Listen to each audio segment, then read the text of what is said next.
Pembukaan 1, 2, 3, 1. Bismillahirrahmanirrahim. Assalamualaikum warahmatullahi wabarakatuh. Innal hamdalillahi nahmaduhu wa nasta'inuhu wa nastahdihi wa nastaghfiruh. Wa na'udzu billahi min syururi anfusina wa min sayyiati a'malina. May yahdihillahu fala mudilla lahu wa may yudlil fala hadiya lahu. Asyhadu an la ilaha illallah wahdahu la syarika lah wa asyhadu anna Muhammadan abduhu wa rasuluh. Allahumma shalli wa sallim wa barik ala hadzal nabiyil karim wa ala alihi wa ashabihi wa man tabi'ahu wa nasarahu ila yaumiddin.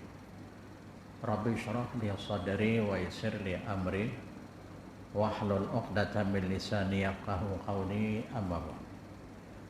Saudara muslimin muslimat, hadirin hadirat, tuan-tuan dan puan-puan, para jemaah yang dihormati lagi dikasih sekalian. Syukur alhamdulillah kita masih lagi berada di permukaan bumi Allah.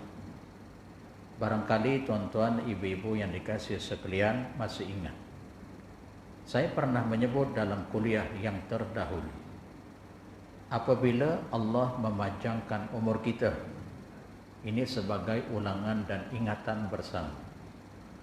Kerana agama Allah perlu diulang-ulang agar kita tidak lupa, agar kita besok di hari akhirat tidak beralasan, ya, aku tidak diperingatkan, aku tidak mengetahui. Tidak ada siapa di kalangan manusia mahu memperingatkan akan diriku. Nah, sebab itu agama ini perlu diulang, perlu diperingatkan. Seperti mana firman Allah Ta'ala dalam surah Az-Zariyat juzuk yang ke-27 ayat yang ke-55. Allah akan berfirman, a'udzu billahi minasyaitonir rajim, wa dzakir fa inna dzikra tanfa'ul mu'minin. Beri olehmu hai Muhammad akan peringatan, benar. Ayat ini merujuk kepada Nabi Muhammad sallallahu alaihi wasallam. Allah memerintahkan kepada baginda. Wa dzakir digunakan kalimat fi'lul amr. Hendaklah engkau hai Muhammad memberi peringatan kepada siapa? Kepada manusia yang kamu temui. Kepada manusia yang engkau temui, sama ada ia Islam seagama denganmu atau sebaliknya, diberi peringatan. Lalu Allah menjelaskan lagi, fa inna dzikra tanfa'ul mu'minin. Kerana sesungguhnya dengan memberi peringatan, memberi faedah, manfaat kepada orang-orang yang beriman. Dalam kajian ilmu usul fiqh, di sana ada satu istilah namanya takhsis. Artinya, walaupun pada awalnya, pada dasarnya, siapa sahaja di kalangan manusia yang Nabi temui, Islam, kafir, baik ataupun jahat, perlu diperingatkan. Lalu pentakhsisan peringatan tersebut itu Allah menyebut fa inna dzikra tanfa'ul mu'minin. Sesungguhnya dengan memberi peringatan itu memberi faedah, memberi manfaat kepada orang-orang yang beriman. Nah, artinya orang yang beriman ni walaupun satu kalimat, satu ayat diberi peringatan, maka sangat berfaedah kepada dirinya. Dengan syarat dia tidak ada sikap dan sifat sombong dalam dirinya. Sebab itu sikap sifat seorang mukmin, mukminah, Allah sebut dalam surah Al-Baqarah juzuk yang ketiga ayat yang terakhir 286, sami'na wa ata'na. Prinsip orang yang beriman ni kami dengar berita daripada Al-Quran, Allah yang mengkhabarkan as-sadiq wal masduq, benar, dan hendaklah orang yang mendengar perlu membenarkannya. dengar daripada ayat-ayat Allah dan hendaklah ia mengimani, mempercayai sekalipun di luar jangkaan akal pemikiran untuk mengesahkan, mengiyakan perkara itu. Contohnya persoalan alam barzah. Kan dalam surah Al-Mu'minun sebagai contoh, juzuk yang ke-18 ayat 100 di hujung ayat, wa min waraihim barzakhun, wa min waraihim barzakhun ila yaumi yub'atsun. Sebahagian tafsir menterjemahkan di hadapan mereka ada barzakh. Apa maksud barzakh? Barzakh ni satu alam yang akan kita tempuhi, yang akan kita berada padanya, akan ditempuhi bagi orang yang hidup. Bagi orang yang hidup ni, dia akan menempuh, dia akan menemui alam tersebut. Wa min waraihim barzakhun, di hadapan mereka. Sebahagian tafsir menterjemahkan di belakang mereka, maksudnya setelah wafat, setelah meninggal, di atas permukaan bumi Allah. Setelah dia meninggal, roh dan jasad berpisah, maka dia akan dikebumikan ke alam barzah. Dan di alam barzah ni dia akan hidup, tetapi hidupnya berbeza dengan kehidupan di alam dunia, yang ketika itu akan dibangkitkan semula ila yaumi yub'atsun, sehingga hari dibangkitkan. Duduk sementara, transit sementara waktu sampai dunia hancur kiamat, maka dia akan dipindahkan satu alam yang berlainan. Di sana namanya alam akhirat, padang mahsyar. Ada beberapa proses yang perlu ditempuh. Nah, bermaksud diberi peringatan. Allah memerintahkan Nabi dan Rasulnya memberi peringatan kepada manusia, dan orang yang beriman memberi faedah. Nah, diberi peringatan apa? Tadi dah disebut Al-Quran. Walaupun akal tidak dapat mengiyakan, mata tidak dapat melihat, dengan mengiyakan akal pemikiran, tapi wajib mengimani, mempercayai tanpa bertanya-tanya, mungkinkah, betulkah, tanpa meragui. Sebab itu di awal suratul Baqarah ayat yang kedua, juzuk yang pertama, zalikal kitabul la raiba fihi hudal lil muttaqin.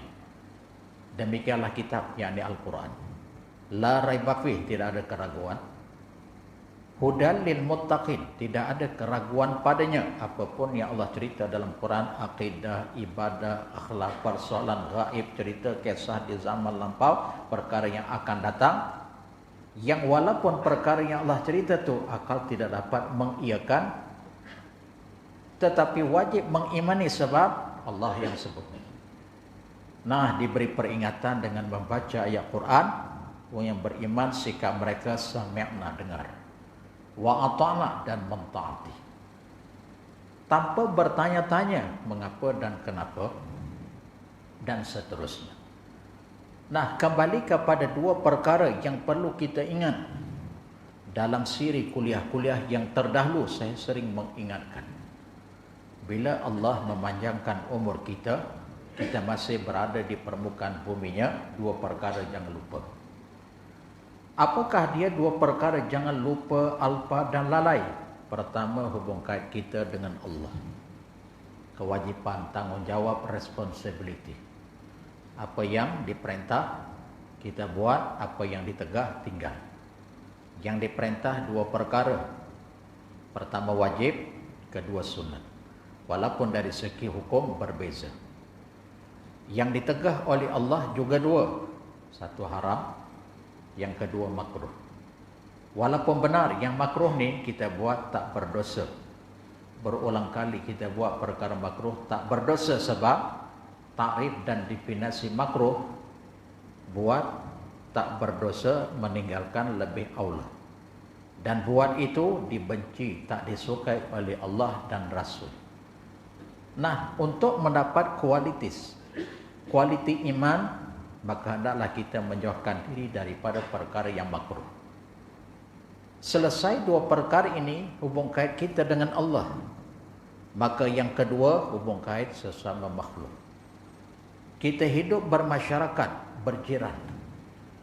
Dan bila kita berhadapan dengan keperbaikan manusia, betul lah pepatah sering menyebut rambut sama hitam tapi hati lain-lain. Kadang sebangsa seagama tapi pemikiran, ideologi, pemahaman berbeza. Contoh, kamu ni mak ngaji betul ke masjid, ke surau dengan kuliah. Di rumah tak boleh sembahyang kah? Di rumah tak boleh kita menuntut ilmu kah? Sekarang ni dah canggih. Dalam YouTube pun ada keperbagaian ilmu, keperbagaian ustaz. Ya, artinya tak ke masjid, tak ke surau pun boleh kamu mempelajari keperbagaian ilmu. Apa pasal kamu wajib sangat ke surau, ke masjid, menengah kuliah di masjid dan di surau? Di rumah pun boleh. Ya, mungkin kamu beralasan kalau ke masjid, ke surau boleh berjemaah, di rumah pun boleh. Kan lain cara pemahaman, cara pemikiran, kita diam. Agak-agaklah tuan-tuan, ibu-ibu yang dirahmati Allah, bila disebut begitu, apa hujah kita, apa balasan kita? Ya, dia terlupa barangkali dari segi hukum solat berjemaah. Kalau kita lihat keperbagaian mazhab, Imam Syafi'i agak ringan. Kalau Imam Hambali hukumnya wajib. Ya, mereka yang bermazhab Hambali solat berjemaah di masjid, bukan di rumah. Kerana dianggap wajib pasal pun seruan azan solat yang wajib, yang difardukan, diawali dengan azan. Laungan azan, hayya 'alas shalah, hayya 'alal falah. Ayo mari solat. Mari solat tu mengajak orang mendengar di masjid atau di surau yang didengar, dia kena sahur. Bagi orang lelaki, kata Imam Hambali, Imam Ahmad, hukumnya adalah wajib. Fardu ain.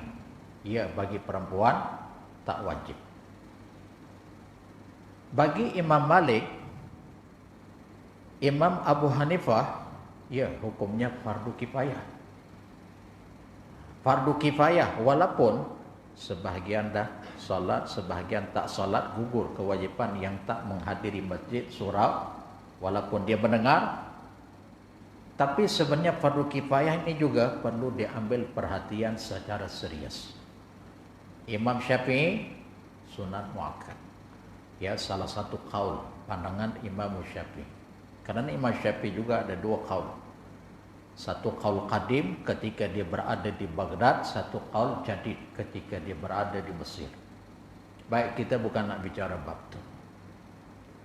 Kewajipan yang kedua tadi, sesama makhluk, sesama manusia, kita hidup bermasyarakat. Kita tak hidup di hutan belantara, di pergunungan, di bukit-bukau, tak bersendirian. Kita akan berhadapan dengan keperbagaian karinah manusia. Sebangsa, seagama, satu bab. Tak sebangsa dan tak seagama, jiran tetangga. Belah kanan orang India, tak sebangsa, tak seagama. Belah kiri orang Cina, sama juga tak sebangsa, tak seagama. Depan orang Kristian, belakang tak beragama. Nah, kita berhadapan dengan masyarakat ni, ada dua perkara yang kita kena jaga. Pertama lisan, yang kedua dari sudut kelakuan perbuatan. Nah, dua perkara ini yang menjadi penyebab kita akan dirahmati oleh Allah, dikasih oleh Rasul, selamat sejahtera dunia dan akhirat. Sebab itulah kita nak membicarakan satu ayat di dalam Al-Quran. Dalam Al-Quran, dalam surah Al-A'raf, juzuk yang ke-9.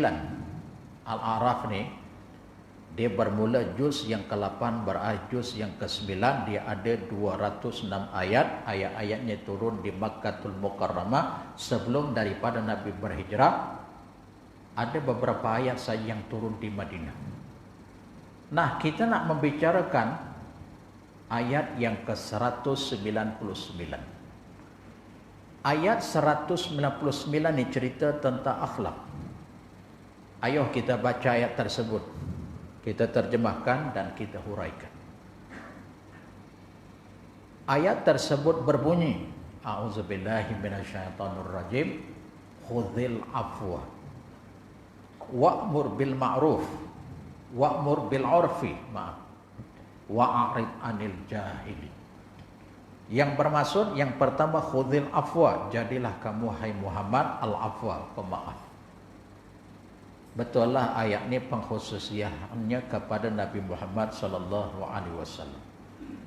Walaupun demikian mengajar kepada setiap umatnya. Nabi mengajar kepada para sahabat dan umatnya di kemudian hari bersikap dengan sifat al-af. Pasapa diperintahkan demikian oleh Allah kepada Nabi? Sebab manusia ini mesti ada buat salah, mesti ada buat silap. Sekalipun dia berhati-hati cermat cakap dia, tutur katanya, sangat cermat kelakuan perbuatannya, sikit sebanyak mesti ada silap, mesti ada salah. Maka sebab itu khudhil afwa, jadilah kamu seorang pemaaf. Apatah lagi orang yang telah menyesal akan perbuatan di zaman lampau. Dia buat salah, dia buat silap, kemudian dia dah mengaku akan kesalahan dan kesilapannya, lalu menemui orang yang berkenaan.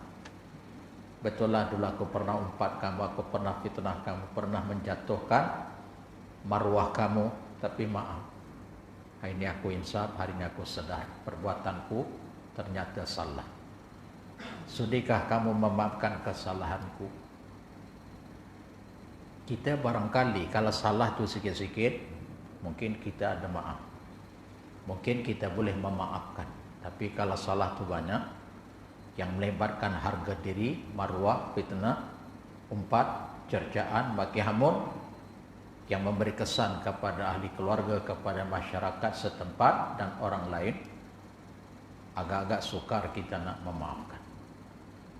Tapi kalau kita dapat memaafkan orang yang benar-benar insaf, betul lah ya Allah, susahnya aku nak maafkan kesalahan dia sebab ini bukan salah kecil ya Allah. Makan masa yang agak panjang bohai ini. Apakah dengan kalimah saya minta maaf ya, yang menanggung kesannya sekian lama aku, dengan beberapa kalimat aku minta maaf ya, aku pun membalas ya saya maafkan. Apakah kesan yang terdahulu, marwahku, harga diriku menjadi cercaan kepada masyarakat, netizen yang lain, apakah boleh dikembalikan semula? Kita tak menafikan, tak mungkin. Tetapi nak ceritanya, kalau dia dapat memaafkan kesalahan orang, subhanallah, masya Allah, wa tabarakallah, dia seorang yang sangat hebat. Ya, Nabi juga manusia biasa. Perhatikan dalam surah Al-Kahfi, juzuk yang ke-16, ayat yang terakhir 110. Qul innama ana basharun mithlukum yuha ilai ila akhiril ayat. Katakanlah hai Muhammad, hanya saja aku manusia biasa seumpama kamu. Aku pun basharun mithlukum, bashar, manusia biasa. Bashar tu maksudnya asal makna kulit. Manusia ni kan zahir, boleh dilihat. Kita bukan golongan jin, tak boleh dilihat halus, bukan malaikat, bukan iblis, bukan syaitan. Tapi bashar boleh dilihat, berbentuk, berjisim. Ya.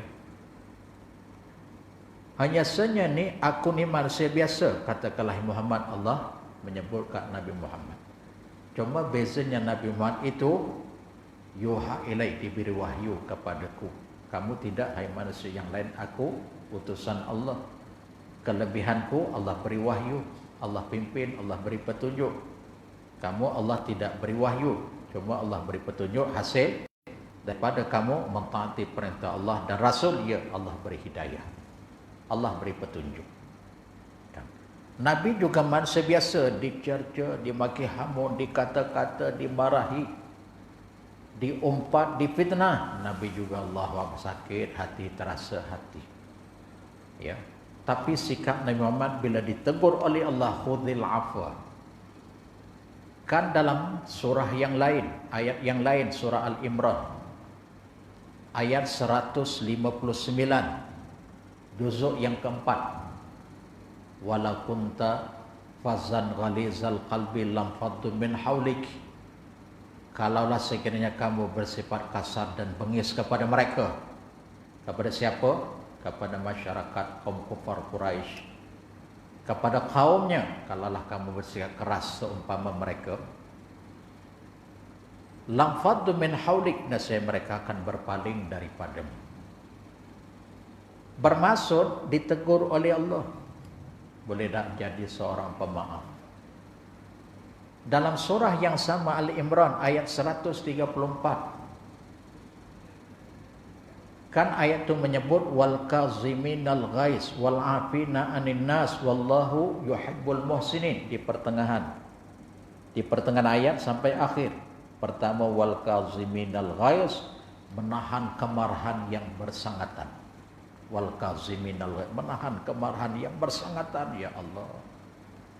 Peristiwa dalam perang Uhud, kita barangkali sedia maklum, tak perlu kita cerita panjang, sikit ya. Ketika Wahsy bin Harb dapat menombak pak saudara Nabi Hamzah. Ringkas cerita, Wahsy ibn Harb sedar akan kesalahan kesilapannya, lalu menganut Islam. Bila menemui Nabi, Nabi paling muka. Pas apa Nabi tengok muka Wahsy, Nabi teringat ini yang memanah, yang menombak akan pak saudaraku dalam perang Uhud, buang muka. Nak ceritanya Nabi pun macam kita. Ya, tetapi Nabi akur dengan arahan, dengan perintah Allah. Sebab itu juga dalam hadis riwayat Al-Bukhari bersumber, ya, terdapat dalam kitab Al-Adabul Mufrad. Apa maksud daripada hadis tadi? Laisa syadidu bisurah. Bukanlah orang yang kuat, yang gagah perkasa itu boleh mengalahkan pihak lawannya. Bila dia bergelut, bila dia berkelahi, maksudnya bertempur, ya, berpadu tenaga badan dengan badan fizikal, macam wrestling lah, tahu wrestling. Bukanlah orang yang kuat itu, kata dia Nabi, boleh mengalahkan lawannya ketika berlawan secara fizikal. Bukan orang kuat begitu dia dapat mengalahkan, dapat menumbangkan. Wa innama, Nabi gunakan kalimah wa innama, adatu hasar. Itu kalau kita mengaji al-musarraf lagi mudah paham. Hanya saja wa innama, huruf pembatas, maksud ini je, lain tak ada dah. Hanya saja asyadid, orang yang paling gagah, yang paling kuat adalah orang yang dapat mengawal dirinya, yang liku nafsahu, memiliki dirinya, mengawal emosinya. Indal ghadab, orang yang kuat, yang gagah perkasa adalah orang yang dapat menahan kemarahan, emosinya. Ketika memuncak, dia dapat kawal. Kemarahan, nak mengeluarkan perkataan kasar, kesat, maki hamun, cercaan, dia dapat mengawal. Walaupun kalau dia pelepas itu, wajar, munasabah, tapi dia dapat menahan, subhanallah. Nah, bermaksud kembali pada ayat tadi, ayat yang ke-159, wal kaziminal ghais, menahan kemarahan yang bersangatan, sama ada cakapnya atau kelakuannya, tetapi ditahan. Wal afina anin nas, kaitannya yang kedua, wal afina anin nas, memaafkan sesama manusia, dapat mengawal, menahan kemarahannya yang bersangatan, yang melampau-lampau, tutur kata boleh cakap, kelakuannya ditahan. Kedua perkara tadi, langsung menjadi pemaaf kepada manusia. Akhirnya Allah sebut wallahu yuhibbul muhsinin, Allah mengasihi, Allah menyukai akan orang-orang muhsin. Rupanya orang yang pemaaf, yang dia nak marah kepada seseorang, marahnya itu wajar, munasabah, tapi ditahan. Kelakuan perbuatannya wajar, dilakukan kepada seseorang, tapi dimaafkan orang yang berkenaan. Allah menyukai orang tersebut. Ya, baik. Kemudian yang kedua ayat itu, pertama Allah sebut khuzil afwa, jadilah kamu pemaaf. Kemudian yang kedua wa'mur bil urfi, perintah olehmu akan orang lain melakukan kebaikan. Ayat ini cerita tentang akhlak. Pertama, jadi seorang yang pemaaf. Yang kedua, menjadi orang yang suka menggalakkan, mengajak, memerintahkan orang lain melakukan kebaikan. Kita nak ke masjid, kita nak ke surau, kita nak menuntut ilmu, kita nak silaturahim, kita nak membantu sahabat, jiran tetangga kita buat kenduri kendara. Lalu kita puan, jom, daripada kamu lepak-lepak, daripada duduk-duduk, ada masa ke lapangan, jom kita ke masjid, ke surau, jom kita bantu sahabat kita besok dia nak kenduri. Mengajak manusia ke arah kebaikan. Tapi sebelum daripada itu, kita menjadi contoh. Kita nak ajak orang lain buat baik, seperti mana yang kita suruh dia buat perkara itu, kita dulu kena buat. Kita nak suruh sebagai contoh, membersihkan kawasan masjid, kawasan surau, ya, bukan paksiat, bukan. Orang biasa-biasa, awam sahaja. Tapi kita dulu kena buat contoh. Kita kena buat, baru kita ajak orang lain.